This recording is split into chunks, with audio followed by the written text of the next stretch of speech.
Hi, this is Francesco Nagari, Deloitte Global IFRS Insurance Leader. Welcome to our February 2020 IFRS 17 webcast. Today's presentation is titled Interim Reporting Eased under IFRS 17, but M&A accounting remains a puzzle. The ISB approves its second round of amendments to IFRS 17. Let me bring you to the agenda. It is structured as usual on 3 items. First, I'm going to give you the highlights of the meeting, which was held last week on the 30th of January 2020. Then we'll spend the lion's share of the presentation today talking about the detailed analysis that we have done of the ISB discussion and its decisions. And then I'll spend a couple of minutes at the end to tell you about the next steps as we see them. So what are the highlights? First of all, an announcement the ISB made at the beginning of the meeting that they are now planning to discuss and vote on the IFRS 17 effective date at the meeting during the week commencing Monday, the 16th of March 2020. That is after they have completed their decisions on the amendments for IFRS 17, which are scheduled to be completed later this month, during the week of the 24th of February. So we're really looking at about a couple of weeks of reflection where the ISB board members will be given the chance to stand back, consider the standard as it will be amended through this process, and then vote for the effective date, either 2022 or a different one. In terms of the outputs of the meeting last week, the first one I want to mention is the reason why IFRS 17 interim accounting is now being eased out is that there was a majority of 13 board members against 1 in favor of introducing an accounting policy choice that will enable insurers to use I-34 unamended or the requirement in IFRS 17 paragraph B 137, which has been there from the original text of IFRS 17, but has received a number of feedback outside of the questions in the areas that the ISB had proposed for comments, but nevertheless one that has now triggered a change. Then the ISB produced 3 unanimous approvals. The first one is the approval to retain unchanged the requirement for the acquirers of liabilities of incurred claims acquired through a business combination or an M&A transaction, for example, to account for them as liabilities for remaining coverage. That is in line with the original text of IFRS 17. And also to confirm that as an exception to that, there will be an amendment that they will retain in the final text of IFRS 17 that will allow, in fact, will require the classification of these liability for incurred claims as they are in the vendor's financial statements, but only when the transition is encountering the obstacle of impracticability for restatement. They also approved unanimously that there will be a number of improvements on the guidance for transition as far as the accounting for insurance acquisition cash flows is concerned. And then they confirm the scope exclusion mandatory for some credit cards. They've extended it to other forms of contracts that provide credit or payment arrangements, and introduce what I call a reverse unbundling for the associated insurance component from the scoped out credit card. Finally, they voted with 13 members in favor and 1 abstention to prohibit entities from applying the risk mitigation option retrospectively on transition. So this point that has been in place will remain as before.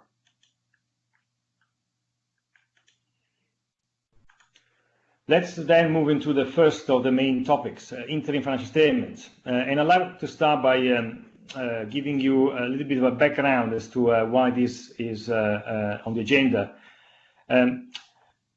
B137 was not amended in this project draft, but there was a number of letters and outreach commentaries that were made that indicated that this was an important point. And so The ASB staff decided to put it on the agenda back in November. The board approved, and today we talk about the outcome of that discussion. You need to remember that B137 creates a departure from the general principle of IS34, where the frequency of an entity reporting should not affect the measurement of its assets and liabilities in the annual results, and instead treats the interim period as a period that is closed in its own right, and therefore matters in terms of what the accounting is for insurance contracts in the following interim period. To explain that, I decided to use the example that the ASB staff put in agenda paper 2D, but also with some additional Deloitte analysis. The example is relatively simple, so let me walk you through it. There are two entities, A and B. The first one has got the obligation to report quarterly and uses the IFRS 17 requirements as mandated in B137. The second one only produces annual reports. In the table here, you can see the unfolding of the fulfillment cash flows in the CSM. These numbers come from a very simple contract, which is identical, written one in entity A and an identical one in entity B.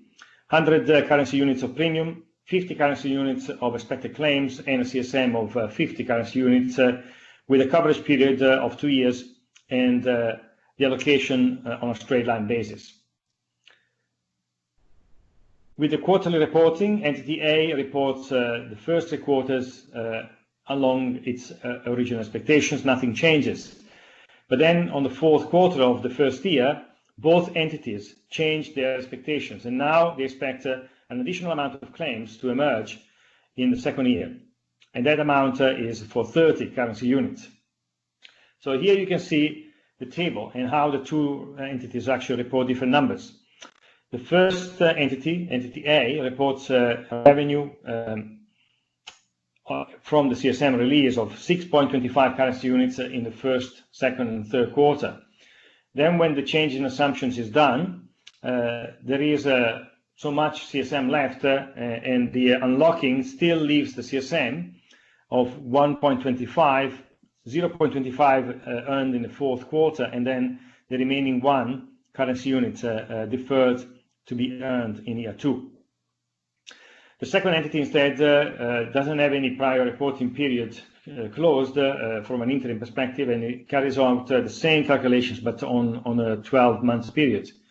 Here you can see that the 30 takes into account the original CSM of 50, bringing it down to 20. Revenue recognized is 410, and deferred CSM for year 2 is 10. Deloitte then recalculated what entity A would have done if they had chosen the policy of applying AS34 without taking into account B137, which is what the board has now agreed to do. You can see that the first 3 quarters are identical because there are no changes in assumptions, but when you come to the 4th quarter, then you are recognizing the changes in assumption at that point, and the 4th quarter reports a large loss as a result of the reversal of the previously recognized CSM release that is now going to be captured in reverse in order to create a CSM balance in the balance sheet of 10 currency units that will effectively result in revenue of 10 for year 1 and revenue of 10 for year 2. The board agreed with the majority of 13 against 1 to adopt the recommendation of a policy choice, and they decided to introduce that as an additional paragraph to the standard to allow the choice between either introducing IS34 with B137 or just reporting interim periods by complying with IS34 without B137. They also decided that they want to allow this accounting policy choice at a particular level of aggregation, that is the reporting entity, and that once you have made such a choice, it will apply to all insurance contracts issued and all reinsurance contracts held. I thought it was useful to bring out the key features of the analysis that supported the recommendation from the staff. Here we can see the acknowledgement of the fact that the response letters and the outreach brought out a number of important points. The fact that B137 does not currently ensure comparability between entities with different reporting frequency, that results in a more significant practical burden, especially for entities in a consolidated group with different frequency of reporting, that results in a fundamental change to existing insurance accounting practices for entities that currently use a year-to-date basis in their interim reports. And that presents, as a result, a major implementation challenge. And finally, it doesn't result in useful information, given that many entities currently do not fully update their actuarial assumptions at interim periods for the purposes of interim reporting. In November, the ISB agreed that the feedback received was sufficient to grant to the B137 debate a status in the plan for redeliberation of the amendments exposed in the ED in June last year. So this is one of the non-ED related topics that was approved in November for discussion. The staff noted that the key point for including it is that the original conclusion on the cost benefit that the ISB reached when they published IFRS 17 and introduced this paragraph is now clearly undermined by the new evidence. In particular, the fact that entities need to maintain two sets of accounting estimates, and that this is now a change of existing insurance accounting practices for interim reporting from a year-to-date basis to a period-to-period basis, which is more onerous than originally anticipated. I'd like to conclude by showing you this graphic where I've illustrated how the B137 can impact the operational implications of an IFRS 17 implementation, measured by simply counting the number of accounting records that you need to keep in a group of insurance companies consolidated in the same set of financial statements. So the question here is, should the entity use B137? In the first case, we have a yes, not applicable, and a yes. And that is against a parent company that reports half-yearly, the first subsidiary that doesn't report interim financial statements at all, and a second subsidiary that for local regulatory requirements using IAS 34 as the basis for that requirement, showing that we have 4 interim reports. So if the parent company and the second subsidiary both elect to use B137 in the way they apply IAS 34, they have to create individual records, and similarly would be the requirement of subsidiary 1 that has to create records for the parent company interim reporting, then the subsidiary 1 own annual reporting, and subsidiary 2 will have to do its own annual reporting and its own interim reporting. So 3 sets of records in the group.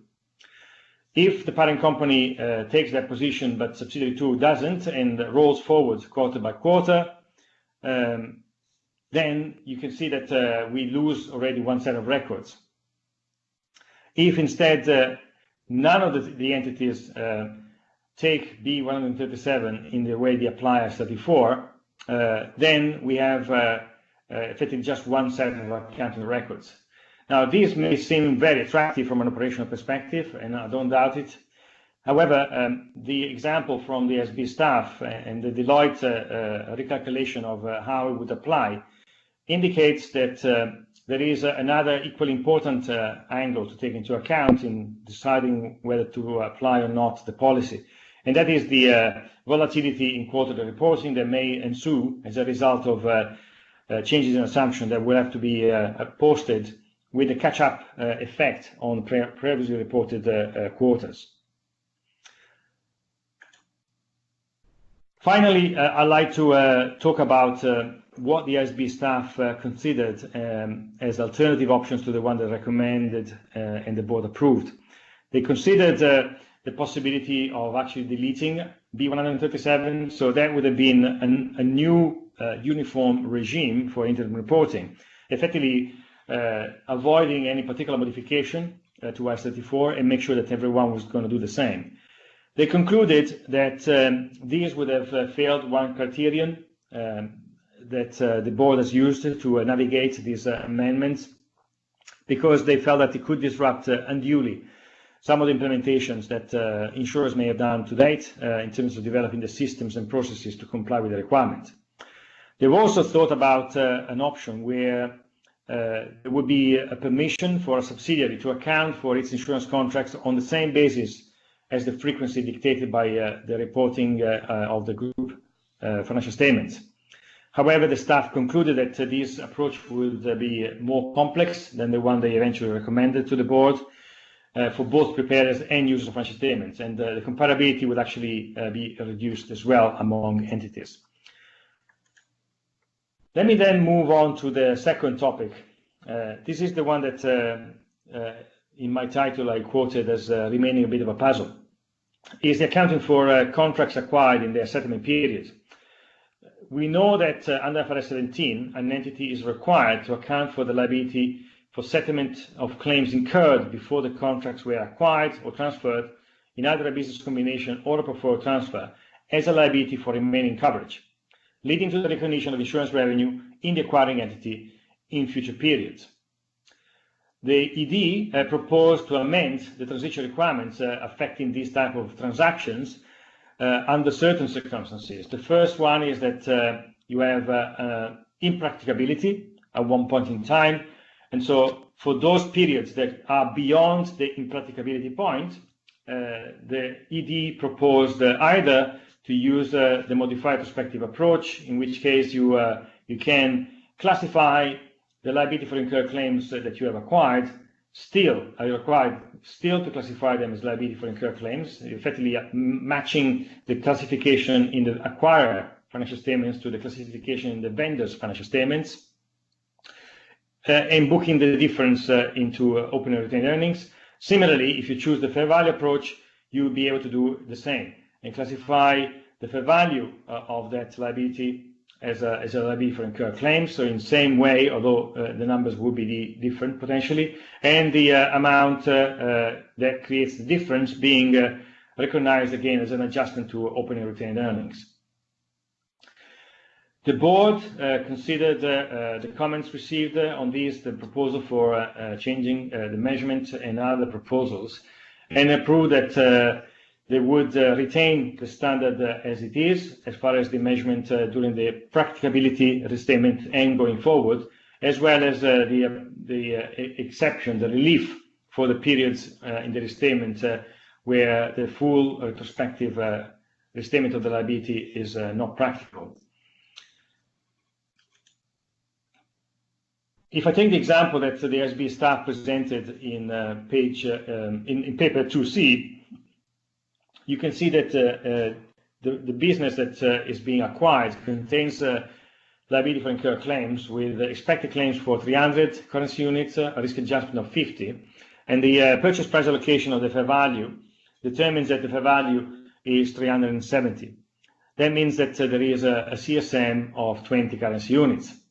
In a normal accounting, the insurer that is acquiring this portfolio would recognize this whole liability as a liability for remaining coverage. And that means that in the financial statements of the acquirer or parent company, you will have over a period of time that is dictated by the coverage period from this book of incurred claims liabilities, you will have revenue 370. If we assume that all events occur as expected, you will have insurance service expenses of 300, and then the release of both risk adjustment and the CSM for a total insurance service result of 70 currency units. If you then look at the business in which this liability for incurred claims is contained, and let's say that it is a subsidiary that was acquired, that subsidiary will present in its financial statements no revenue, no expenses, because the actual payout for claims matches the expectations in the fulfillment cash flows, and reports a profit of 50 currency units, being the release of the risk adjustment. This column is not from the example of the ISB staff, it's something that Deloitte has done. Equally, the last column shows you what will happen in a portfolio transfer when the vendor is actually not selling the whole business, but selling only a portfolio of liability for incurred claims. recognizing them from its financial statements and reporting as a result an insurance service expense being the loss incurred from the difference between the consideration paid to the buyer to take over the liability for incurred claims, being 370 currency units in this example. The vendor will have this P&L, and the acquirer will be exactly the same as it is represented in the middle column. So that creates a bit of a situation here, because you don't sell new policies really, but you are recognizing insurance revenue as a result. And that's something that we were concerned in Deloitte, and we made it quite clear in our response letter that we were prepared to respect the measurement and the recognition of the 370 in the acquirer's books with a 20 CSM, but we felt that the presentation of how that liability will eventually flow away from the balance sheet into P&L was not useful for investors. And instead, we recommended to treat it as a liability for incurred claims, as it was already agreed by the board for the restatement in the period where full restatement approach is not practicable, and then effectively introduce a total consistency across all periods, whether they are before or after the impracticability point or in business combinations to come, to classify this liability as they are in the books of the vendor, i.e. as liabilities for incurred claims, with the only difference that they will carry a CSM, and that CSM, in our opinion, would flow then in the same way as the risk adjustment will flow in the insurance service expense item. Now, if you take the liability for incurred claims on its own and you make it run off as expected, obviously this is a credit to expense, so the 70 is a credit. But you need to think about this in the context of a live business that has got multiple insurance service expenses sources, in particular multiple liability for incurred claims. So we were not particularly concerned about that fact that it was a credit. In fact, the subsidiary itself will report a credit in the example of the ISB of 50 when the risk adjustment is released. We also surveyed a number of investors, and we received consistent views that our proposal was very welcome by those investors. We also put ISB in touch with one of them to let them know about those perspectives. But unfortunately, our arguments were not as persuasive as we were hoping, and this idea has been rejected in the staff paper. You will see that although the Deloitte name is not quoted, we are referred to as one professional services organization in the staff paper that came up with this idea. That's us. With that attempt to change this particular accounting effectively not succeeding, I felt that during this webcast I should draw your attention on the consequences that come from the decision of the board. We now have at least 3 types of liability in the settlement period that will be reported in the financial statements. It could be up to 4. The first type is the one that comes from insurance contracts that have been issued in the normal course of business. So that will be still classified as a liability for incurred claims, whether it's coming from fully restated prior periods or restated prior periods under the modified or fair value approach. Then you have 1 or 2 liability for incurred claims coming from the restatement approaches that would be applicable for the prior periods where the full retrospective approach is not practicable. So you can have, because you know they have a full choice here between the modified perspective and the fair value approaches, then you can have both potentially, or 1 of the 2. In other case, you have the liability classified as it is classified in the vendor's books as a liability for incurred claims, and no CSM or no future insurance revenue from it. The adjustment goes into opening retained earnings. And then you have the last bucket on the right-hand side, which is the liability for incurred claims acquired in prior periods when the full restatement is practicable, as well as all future acquisitions that will be coming, that is accounted for as a liability for remaining coverage with CSM and with future insurance revenue reported in the statement of comprehensive income. The first comment when you look at this table is that it would be difficult to see these insurance contracts being part of the same group of contracts. So I would expect that even if one can find a justification to treat them as part of the same portfolio, it would be difficult to treat them as part of the same group of contracts. With this decision, you can also see that insurance revenue in the full time of adoption will be growing, and not because there's been more sales of insurance contracts, but because the entity has acquired more liability for incurred claims in businesses that were taken over through an M&A. Even if the business is actually shrinking from a sales perspective, you may end up through an M&A to introduce additional revenue in your P&L that shows growth to your investors. At this point, we couldn't see in the IASB staff paper any requirement to introduce a disclosure that split, at least in the footnotes, the different types of insurance revenue. That's only there from the original text of IFRS 17 when you have revenue from different types of restatements. So modified prospective fair value or full retrospective approaches.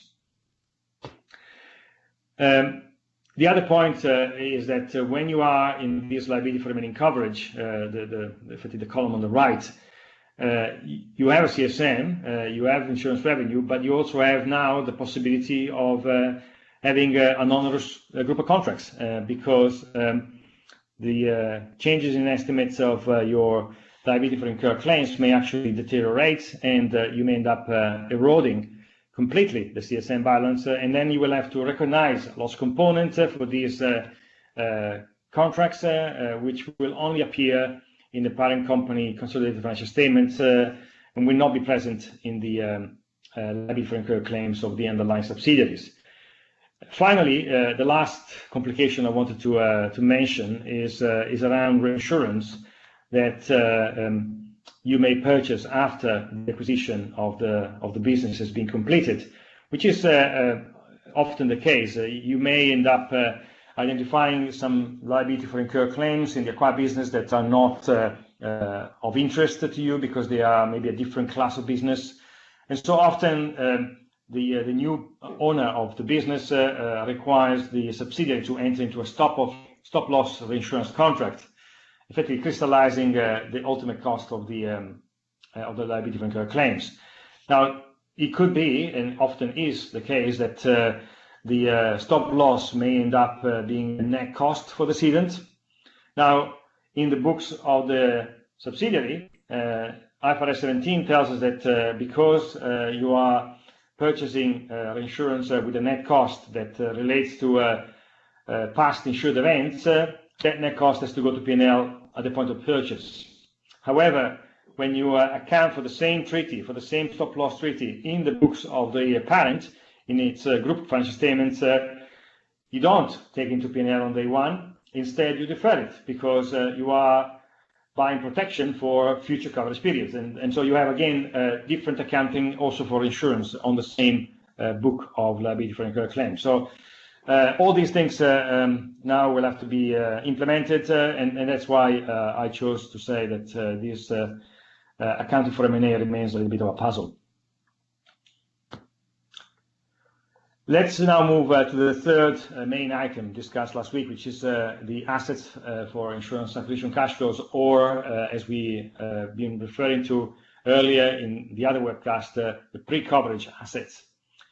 A very good set of decisions, in my personal opinion, here, because the IASB effectively complemented the already good amendments in the exposure draft with some further guidance specifically addressing how to account for the pre-coverage asset in the transition balance sheet.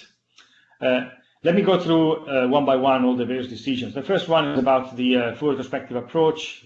Here, the board agreed to amend the standard and require an entity to identify, recognize, and measure an asset, pre-coverage asset, at the transition date, as if IFRS 17 as always applied, and then effectively reiterated the principle of retrospective restatement and the point where it may become impracticable. At that point, confirm that these pre-coverage assets will be restated using either the modified retrospective or the fair value approach.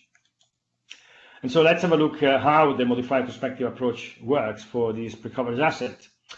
The entity that ends up in an impracticability point is permitted to use these modifications that I'm going to explain in a moment to the extent that it can prove to its auditors that they have reasonable and supportable information. This means that you have at least the chance to use hindsight, and for example, you can identify the amounts of acquisition cash flows that you paid before transition date. You can then exclude the amounts related to contracts that already ceased to exist before transition date, and then whatever remains, allocate it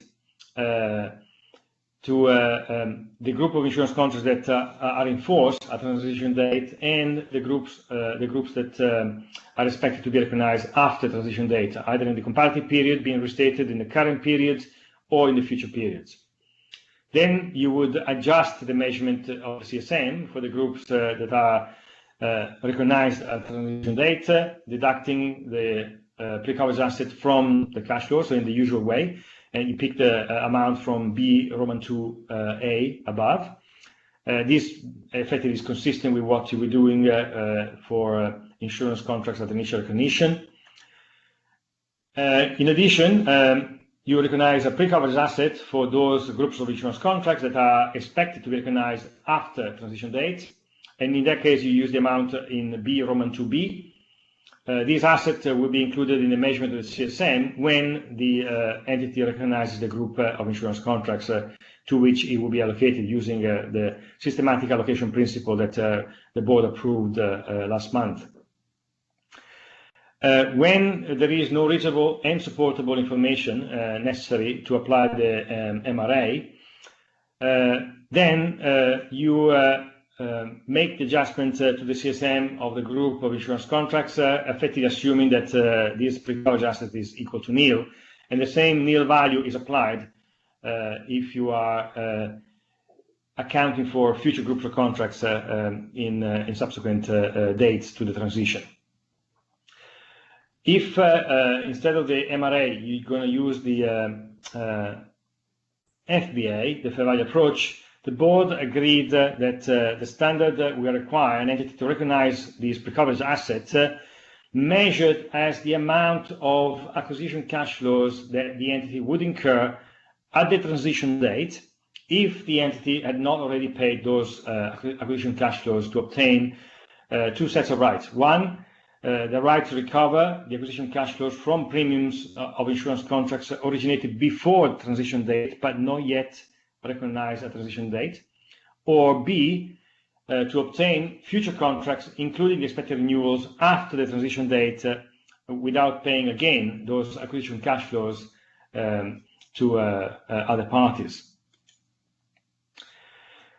The board has also discussed what to do in case of business combinations, and here they noted that they would treat the acquisition cash flows as a right specifically identifiable in the balance sheet of the acquired business, and therefore the acquirer will have to measure it, and effectively the measurement will be done by recognizing a pre-coverage asset separately from all the other intangibles that will apply from IFRS 3. The board agreed that this will require some consequential amendments to both, well, of course, to IFRS 17, because that's what we're doing, and then also to IFRS 3. And that this separate pre-coverage asset will be measured at fair value at the acquisition date for acquired contracts, and then carry forward with the subsequent measurement to transition date. Finally, they also approved that you don't need to reperform impairment tests in the restated periods. You can start from transition date and move forward with the assessment of the existence of facts and circumstances, and then the execution of the calculations to determine whether an impairment loss is required or not. Let's move now to the fourth topic, and that is the VFA hedge accounting or risk mitigation option. The point here was whether there should be a prospective application from transition date or a retrospective application. You know that this was something that the SB considered and decided not to include in the exposure draft, but it was commented by a number of stakeholders who have indicated that even with the fair value option being available from transition date, they will still be unhappy that the opening balance sheet would be reflective of the level of CSM that should be reported. And so they suggested a number of approaches to remediate that situation and persuade the SB to give the right to full restatement. In particular, they suggested something that the staff called the all or nothing approach. This would permit an entity to apply the risk mitigation option retrospectively if and only if the entity applies the option for all risk mitigation relationships that would meet the requirements of paragraph P116 in the standard. However, the staff indicated that the all or nothing approach would be impracticable in their judgment in almost all cases, because meeting the conditions to apply such an approach would be a high hurdle. One board member decided to abstain. The abstention was motivated by the fact that she was not able to align with the rationale articulated in the staff paper, but equally couldn't produce a counter argument that was sufficiently strong to make her feel comfortable to vote against the recommendation, and so decided to abstain. The other 13 board members voted in favor, so this is now passed. And then the last one I wanted to cover is the scope exclusion from IFRS 17 for some credit card contracts. This is now introducing what I call a reverse unbundling regime to all credit cards scoped out. The standard didn't have this scope exemption, so the exposure draft introduced it and it made it mandatory. So all credit cards were going to be accounted for outside of IFRS 17. But a number of comments came through, and so what the ISB has agreed to do is that they will confirm that that scope remains. In fact, as you can see from the last bullet on my slide, they've now decided to extend the scope exclusion to also other contracts that provide credit or payment arrangements that are similar to the credit cards meeting the IFRS 17 scope exclusion criteria. However, in parallel with that expansion of the scope exclusion that pushes out insurance contracts / credit cards of the scope of IFRS 17, we have now the requirement to separate the insurance coverage component and apply 17 to it. So that's why I call it a reverse unbundling. The remaining credit card, effectively, that's what remains, continues to be accounted for under the other relevant standards, mainly IFRS 9. With this form of reverse unbundling, the staff paper, and I agree with them, explains that the IFRS 17 will apply to the insurance variability, leaving then within the credit card just the cash flows that are typically sole payment of principal and interest, and therefore allowing a fair assessment of the credit card under the SPPI test in IFRS 9. This should be passed ordinarily, given that the more volatile insurance cash flows are unbundled from the credit card that is being accounted for under IFRS 9, and those cash flows will instead be, through the reverse unbundling mechanism, accounted back into IFRS 17. So that means that those credit card issuers cannot really get a complete bailout from IFRS 17. They still have to do some IFRS 17, but that will be on the specific insurance contract only, component only within their credit cards. And this was approved unanimously in favor of the staff recommendation, together with the expansion of the scope of exclusion, as already explained. Deloitte was very much in favor of something along those lines. In our letter, if you go back to the September documents we presented at the time, we supported the proposal in the ED that credit card contracts that provide insurance contracts, insurance coverage will be excluded from IFRS 17. But we recommend that the amendment should be neutral as to what standard should apply. Now, this has been taken in a slightly different application. We have the reverse unbundling now. We were suggesting to avoid the compulsory scoping out and effectively to put it through a gate that would decide whether a credit card would actually go straight into 9 or stay in IFRS 17. Instead, we now have the reverse unbundling, which is mandatory as well. Not the ideal escape from IFRS 17 that perhaps some credit card issuers were hoping for, but certainly a much more pragmatic approach to the accounting for credit cards with insurance risk transfer in them. We also suggested at the time to extend the scope exclusion to credit cards and similar payment cards, and that has also been granted. So as far as that topic is concerned, we are quite pleased with the outcome of the IASB meeting last week. If I now come to the last slide and I'll talk about the next steps, I already mentioned that the last meeting of the 3 meetings booked for the discussion on the amendments is going to be at the end of this month. The remaining topics should include at least, and so there may be more, but at least these 3. The first one is the last of the known exposure draft items. It's one that Deloitte also wrote quite extensively about. It is the level of aggregation as it applies to insurance contracts with mutualization features. Then we should have the discussion about the investment return service and the accounting for the CSM allocation using 2 carriers, insurance coverage and insurance return service, how to define it and how to apply it. And then finally, another paper on the VFA hedge accounting or the risk mitigation option. This time will be to discuss whether or not non-derivative financial instruments measured after value P&L should be allowed to be treated as hedging instruments in the risk mitigation option or not. I've already mentioned earlier, but let me remind you that this month there will not be a discussion on the effective date. You will have to wait another couple of weeks after the February meeting is done, and during the week of Monday, the 16th of March, there will be potentially a single item tabled, which will be the effective date of 17 and the deferral of IFRS 9 temporary exemption.